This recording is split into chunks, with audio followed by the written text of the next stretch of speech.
dentures behind, but I'm the kind of farmer who believes his children are faultless and would save my life given half the chance. "Well, you've done heaps today," I said to Jeff, wishing I'd thought to bring us some beers.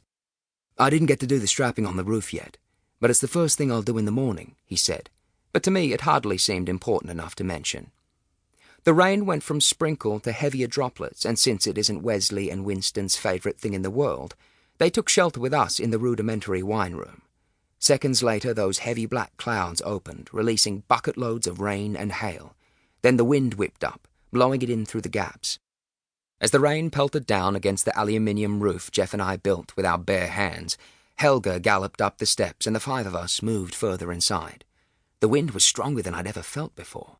The rain was being swept in horizontally, and even 6 meters in, where we were cowering against the back wall, we were getting soaked. The rain and cloud was so thick we could no longer see the dam just 10 meters away. The animals were scared, edgy. Jeff and I couldn't believe how quickly things had turned. "Woohoo!" I screamed, always partial to a little drama.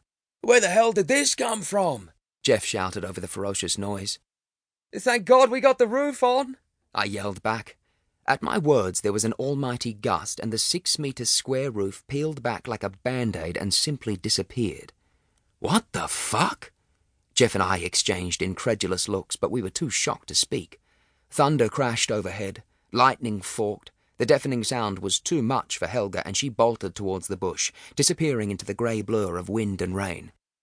"I better go find her," I screamed at Jeff. "You stay with the boys."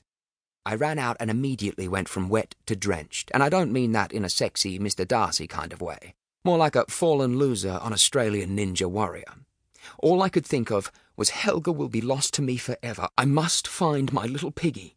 I charged towards the bush. The trees were blowing at ridiculous angles. Lightning illuminated the greyness, and splinters of electricity struck dangerously close to struggling tree limbs. "Helga! Helga!" I yelled desperately into the chaos. I heard a faint sound and turned around. Winston had come running after me, and some meters behind, a very wet, very unhappy, and very scared Wesley followed. I waited for them to catch up to me and reassured them as best I could. "Helga!" I yelled again. But who was I kidding?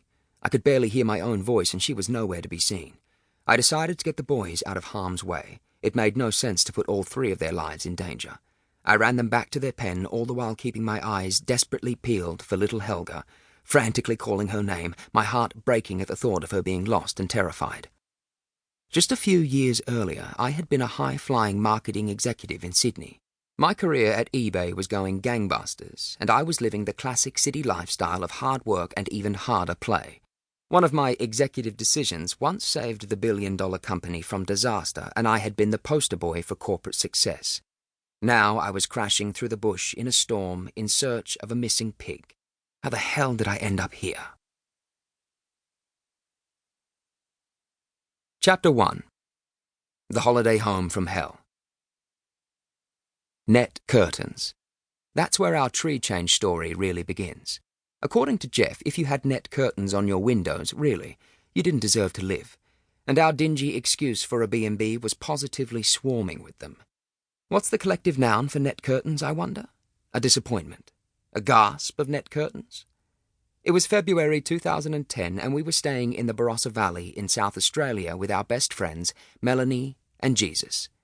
Jesus is Bolivian, so when you read his name, imagine it with a Spanish accent. Jesus. Otherwise you'll think I'm talking about the Son of God. Jesus had organised the weekend away as a surprise for Mel's birthday, and we came along too, of course. Jeff and I are the guys who crashed the hotel room after midnight on their wedding night to order champagne and pizza, so it shouldn't have come as a shock to Mel when we showed up at the airport bar back in Sydney. I guess she was so out of her in-control comfort zone that the sight of us rocking up out of the blue made the poor girl burst into tears. "Geez, Melly, we can head back home if the thought of spending a weekend with us is that depressing." "Oh my God, you guys, I can't believe you're here too," she said, wiping away tears. "Well, let's face it, you weren't going to be having any fun with just him." I pointed to Jesus. "Whoop whoop," I sounded, and in an instant he was up at the bar ordering us drinks. I trained him well. Poor Mel still had no idea where we were going, but that's the kind of crazy shit you do to make great friendships so memorable.